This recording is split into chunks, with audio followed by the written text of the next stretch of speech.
Estamos vivendo o período de transição planetária.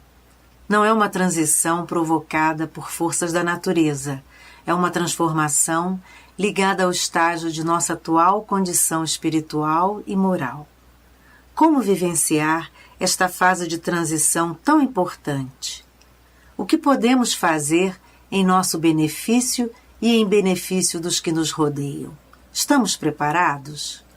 Na vida acadêmica, na profissão e no dia a dia, estamos sempre buscando nos atualizar para melhor viver o momento presente, não é mesmo?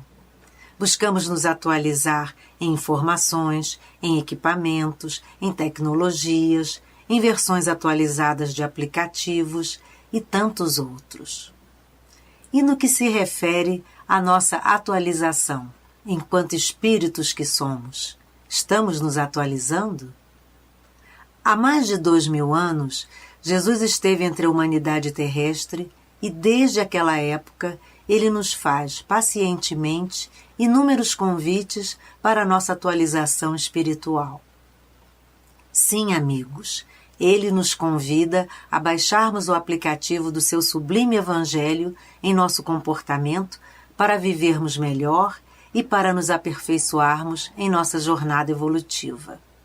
E com a vantagem de que a versão do aplicativo do Evangelho de Jesus é única, eterna, imutável e acessível a todos. E como podemos baixá-lo? Ou, em outras palavras, como fazer o download desse aplicativo do Evangelho de Jesus? A dica é preciosa.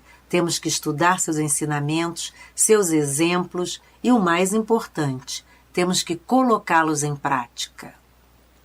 Tudo isso não é um acontecimento instantâneo. Na verdade, é um processo.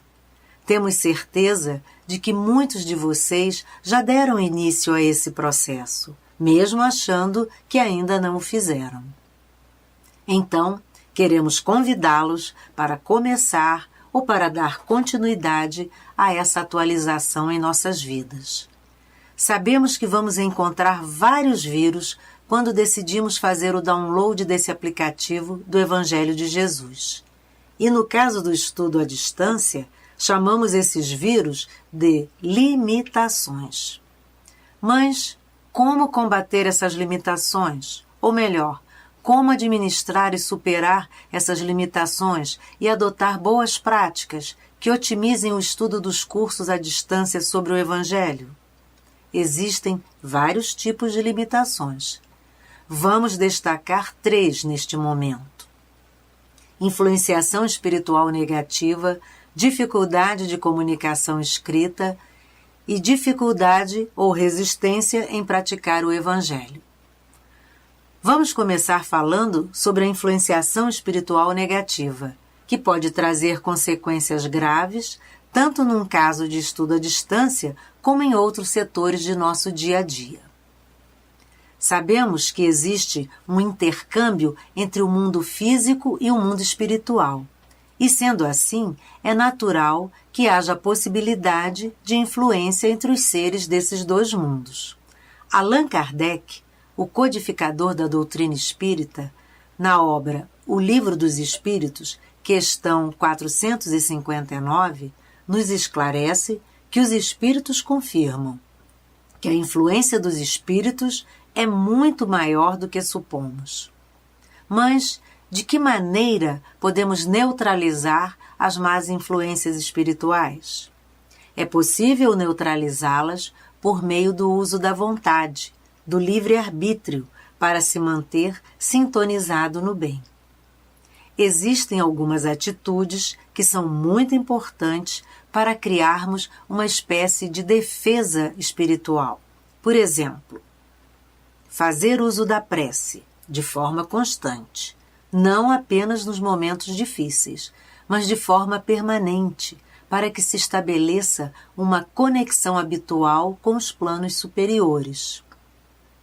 Tomar passes magnéticos, como forma de promover a higienização espiritual e a recarga de bons fluidos energéticos.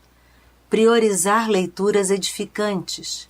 Adotar a vigilância mental e das atitudes, buscando sempre ter o pensamento sintonizado no bem e com os planos superiores.